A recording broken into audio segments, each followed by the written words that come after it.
පින්වත්නි අපි හැම දෙනාටම ධර්මයේ පැහැදිලි කරන ලෞතර බුදුරජාණන් වහන්සේ අපි මේ සිදු කර ගන්නා වූ දානමය පින්කමේ විපාක ධර්මයන් පිළිබඳව අපට පැහැදිලි කරන්න යෙදුණා. මේ පිළිබඳව අපට බුදුහාමුදුරෝ දේශනා කරනවා කම්මස්සකා මානව සත්තා කම්ම යෝනි කම්ම බන්ධෝ කම්ම පටිසරණෝ කම්මං සත්තේ විභජති යදිදං හීන පනීතතා කියලා පැහැදිලි කළා.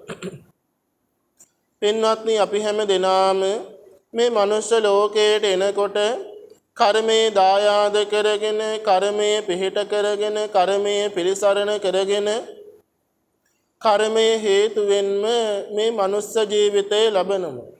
එහෙමනම් මේ මනුෂ්‍ය ජීවිතය ලැබුවාට පස්සේ බුදුරජාණන් වහන්සේ අපට දේශනා කරනවා කම්මං සත්තේ විභජති යදිදං හීනප්පනීතතා. ඒ කියන්නේ පින්වත්නි මේ සත්‍යයන්ගේ ජීවිතවල හීනතාවයන් ප්‍රනීතතාවයන් තියෙනවා. තව විදිහකට පැහැදිලි කරනවා නම් එක පිරිසක් මේ මනුස්ස ජීවිතය ලබනකොටම සැප සම්පත් වලින් ආඩ්‍ය වුණ ඊටාම සස්ත්‍රේක වුණ මනුස්ස ජීවිතයක් ලබනවා. එහෙම මනුස්ස ජීවිතයක් ලබනකොට තව පිරිසක් දොගේ දුප්පත් භාවයට පත් වුණ ඊටාම අසරණ වුණ අගහිඟකම් වලින් පිරුණ ඊටාම දරිද්‍ර වුණ මනුස්ස ජීවිතයක් ලබනවා. එහෙමනම් මේ විදිහට පින්වත්නි කොටස් දෙකක් වශයෙන් සකස් වෙන්න හේතුවක් තියෙනවා. අන්නේ හේතුව තමයි බුදුහාමුදුරුව අපට පැහැදිලි කරන්නේ යම් සත්වයෙක් මේ මනුස්ස ජීවිතේ ලබන්න පෙර ආතුව තමන්ගේ ජීවිතයෙන් සීලාදී ගුණධම් පුරන ශ්‍රාවකයන් අරමුණු කරගෙන ඒ වගේම සෙල්ලතුන් වහන්සේලා අරමුණු කරගෙන දානාදී පින්කම් කරලා ඒ වගේම නොඑක ආකාරයේ විචිත්‍ර පින්කම් තමන්ගේ ජීවිතයෙන් කරගෙන නම් මේ මනුස්ස ජීවිතයට පැමිණෙන්නේ ඒ මනුස්ස ජීවිතේ ලබනකොටම පින්වත්නි අර තමන් පෙර කරන ලද කුසලානිසංස ධර්මයන්ගේ ශක්තියෙන් ඊ타ම සුවපත් වුණ ඒ වගේම ඊ타ම සස්ත්‍රීක වුණ මනුස්ස ජීවිතයක් තමයි ලබන්නේ. ඒ වගේම තව කෙනෙක් පින්වත්නි මේ මනුස්ස ජීවිතේ ලබන්න විතරක් හේතු වෙන පින්කම් විතරයි නම් තමන්ගේ ජීවිතයෙන් කරගෙන මේ මනුස්ස ජීවිතයට පැමිණෙන්නේ ඒ කුසලයේ ආනිසංස වශයෙන් මේ මනුස්ස ජීවිතේ ලබනවා. හැබැයි පින්වත්නි ඒ තමන්ගේ ජීවිතේ නොඑක ආකාරයේ සැප සම්පත් ලබන්න හේතු වෙන පින්කම් කුසල් තමන්ගේ ජීවිතයෙන් සිද්ධ කරගෙන නැති නිසා මොනවද ලැබෙන්නේ? ඊ타ම දුප්පත් භාවයට පත් වුණ ඊ타ම අසරණ වුණ මනුස්ස ජීවිතයක් තමයි ලබන්නේ. ඒක නිසා අපට බුදුහාමුදුරුවෝ දේශනා කරනවා මේ හැම දෙයකටම හේතු වෙන්නේ කර්මය. තව විදිහකට පැහැදිලි කරනවා නම් උන්වහන්සේ අපට දේශනා කරනවා චේතනාහම් භික්ඛවේ කම්මං වදාමි. චේතනාව අනුව තමයි කර්මය සකස් වෙන්නේ. ඒ කියන්නේ පින්වත්නි අපි හිතන විදිහ අපි කටයුතු කරන විදිහ අනුව තමයි අපට පින විපාකයේ සකස් වෙන්නේ. මම මේක තව විදිහකට පැහැදිලි කරනවා නම් ඔබ හිතන්න ඔබ ලෞතර බුදුරජාණන් වහන්සේ අරමුණු කරගෙන මල් ටිකක් පූජා කරගන්නවා කියලා. එහෙමනම් මේ පින්කම පින්වත්නි අපට නොඑක් විදිහට කරන්න පුළුවන්. එක්කෙනෙක් මේ පින්කම කරනවා කොහොමද? මල් ටික කඩන වෙලේ හිතනවා අද බුදුහාමුදුරන්ට මම මල් පූජා කරනවා කියලා. ඒ හිතනවා විතරක් නෙමේ පින්වත්නි බුදුහාමුදුරන්ගේ ගුණ ටික සජ්ජායනා කරනවා.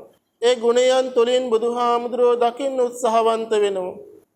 අන්නේ ශ්‍රද්ධාවෙන් ගෞරවයෙන්ම මල් ටික අරගෙන ගිහිල්ලා බුදුහාමුදුරෝ ළඟ තියලා ඊටාම ශ්‍රද්ධාවෙන් ගාථා ටික කියලා බුදුහාමුදුරන්ට මල් ටික පූජා කරනවා. මේක ක්‍රමයක්. තව කෙනෙක් පින්වත්නි මේ පින්කම කරන්න පෙර ආතුව ඊටාම ලස්සන රූපකායක් බුදුහාමුදුරන්ගේ මවාගෙන මෙන්න මේ ලෞතර බුදුරජාණන් වහන්සේටයි අද මම මේ මල් ටික පූජා කරන්නේ කියන ශ්‍රද්ධාව ගෞරවයේ Tamanගේ සිතේ ගොඩනගා ගන්නවා. අනේ ශ්‍රද්ධාවෙන් ගෞරවයෙන් පින්වත්නි බුදුහාමුදුරුවෝ ළඟට ගිහිල්ලා මල් ටික තියලා බොහෝම ශ්‍රද්ධාවෙන් ගාථා ටික කියලා මල් ටික පූජා කරනවා. මේ විදිහට කරනකොට පින්වත්නි තව කෙනෙකුට මේ පින්කම කරන්න පුළුවන් මේ විදිහට. ඒ කියන්නේ පින්වත්නි යම් කෙනෙක් මල් ටික කඩන වෙලේ හිතනවා අද පන්සල් යනවා ඒ වගේම අද බුදුහාමුදුරන්ට මල් පූජා කරනවා කියලා විතරක්. හැබැයි පින්වත්නි බුදුහාමුදුරුවෝ පිළිබඳව මහා ශ්‍රද්ධාවක් ඇති වෙන්නේ. ඒ වගේම මහා ගෞරවයක් ඇති වෙන්නෙත් නැහැ. ගුණයන් තුලින් බුදුහාමුදුරුවෝ දකින්නෙත් නැහැ. රූපකායක් තුලින් බුදුහාමුදුරන්ගේ ගුණ මෙනෙහි වෙන්නෙත් නැහැ. සාමාන්‍ය විදිහට මල් ටික අරගෙන ගිහිල්ලා බුදුහාමුදුරුවෝ ළඟ තියලා ගාථා කියලා වන්දනා කරනවා. තව කෙනෙක් පින්වත්නි තව කෙනෙකු සමග කතා බහ කරමින් මල් ටික කඩනවා. මල් කඩන්ට යන වෙලේ නම් හිතනවද පන්සල් යනවා කියලා විතරක්. හැබැයි බුදුහාමුදුරුවෝ පිළිබඳව ශ්‍රද්ධාව ඉතාම අල්පයි ස්වල්පයි. ඒ වගේම බුදුහාමුදුරුවෝ ගුණයන් තුලින් දකින්නෙත් නැහැ පිළිබඳ උත්සාහ කරන්නෙත් නැහැ. හැබැයි පින්වත්නි සාමාන්‍ය විදිහට ගිහිල්ලා මල් ටික බුදුහාමුදුරුවෝ ළඟ තියලා අත් දෙක එකතු කරලා වැඳලා එනවා. දැන් පින්වත්නි අපට බාහිරින් නම් පේනවා මේ හතර දෙනාම කරලා තියෙන එකම ක්‍රියාවක් බව. හැබැයි අභ්‍යන්තරික වශයෙන් අපි බලනකොට අපි හිතනකොට අපි කල්පනා කරනකොට අපිට පේන්න දකින්න තියෙන දෙයක් තමයි ඒ සත්වයන්ගේ කර්මයේ පින්වත්නි විවිධ වෙලා තියෙනවා. ඒ කියන්නේ මේ පින්කම ශ්‍රද්ධාවෙන් ගෞරවයෙන් කරන තරමට මේකේ ලැබෙන පින විපාකයේ මහත්ඵල මහානිසංස වෙනවා. ඒ වගේම යම් කෙනෙකු ශ්‍රද්ධාව උපදවා ගන්න නැතුව ගෞරව උපදවා ගන්න නැතුව මේ පින්කම් කරනවා නම් ඒ පින්කම් තුලින් ලැබෙන විපාකය අල්ප සල්ප වෙලා යනවා. ඒක නිසා අපට බුදුහාමුදුරුවෝ දේශනා කරනවා ඔබ දානමේ පින්කමක් සිද්ධ කරනකොට පුබ්බේව දානා සුමනෝ තදං චිත්තං පසාදයේ දත්වා චත්ත මනං හෝති ඒසා යඤ්ඤස්ස සම්පදාති කියන විදිහට දාන සම්පූර්ණ කරන්න කියලා. ඒ කියන්නේ පින්වත්නි පුබ්බේව දානා සුමනෝ දානමේ පින්කමක් අපි සිද්ධ කරනකොට අපිට పూర్ව චේතනාවක් තියෙනවා.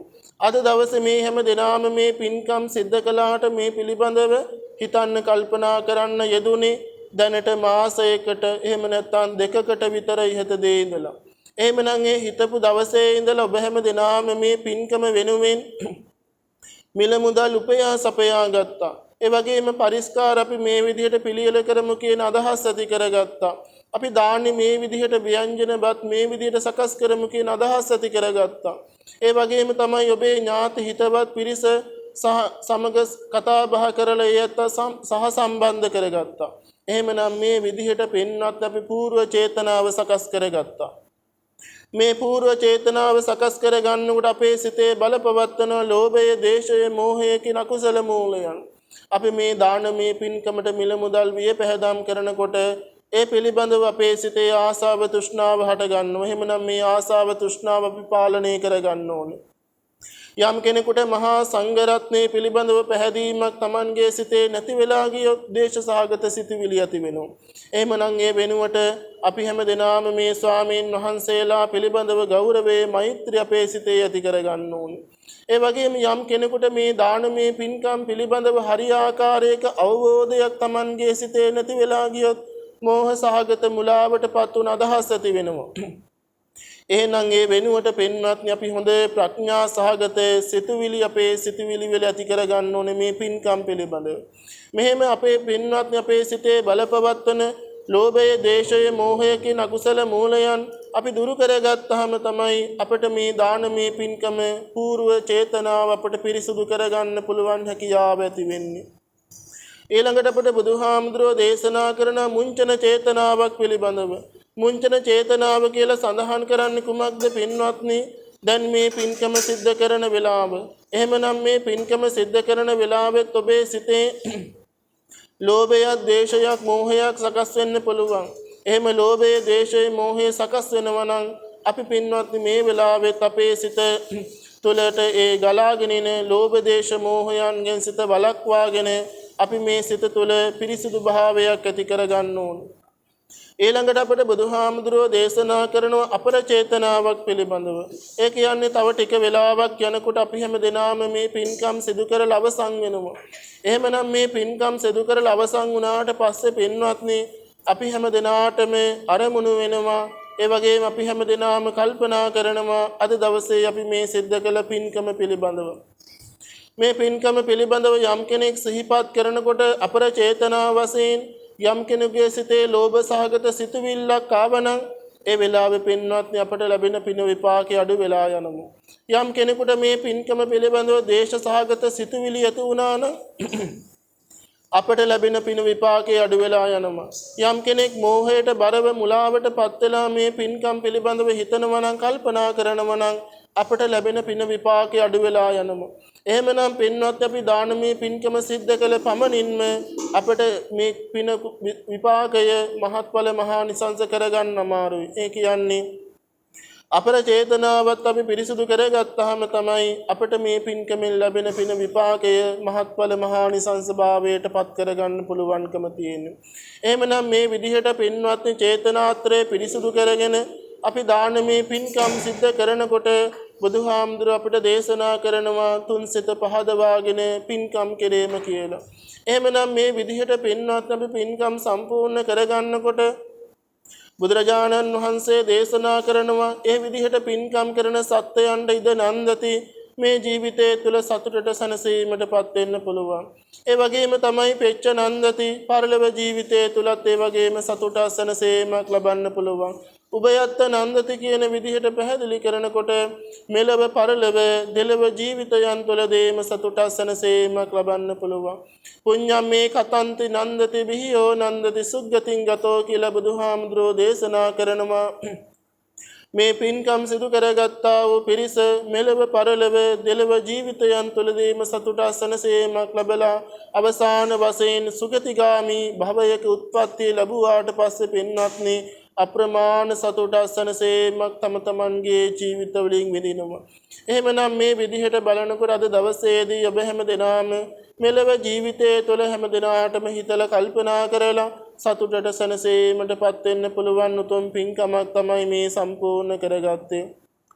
ඒ වගේම ඔබ හැම දිනාගේම පරලොව භවගාමී සංසාර ගමන සුවපත් කරගන්න සැපවත් කරගන්න හේතු වෙන පින්කමක් මේ සම්පූර්ණ කළේ.